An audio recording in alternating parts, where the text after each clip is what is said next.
তোমার জন্য একটা জিনিস এনেছি। সত্যি? দেখি তো। হাতটা দাও।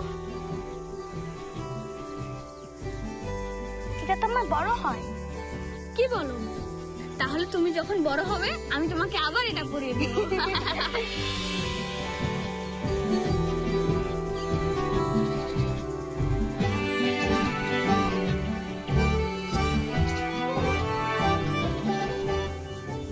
বাবা জোর করে আমার বিয়েটা ঠিক করেছেন।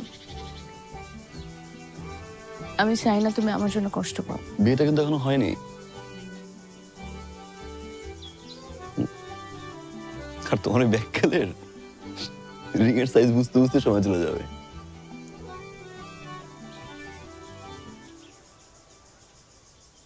নিয়তি বিশ্বাস করি আমি, কার কপালে কি আছে সেই জানে।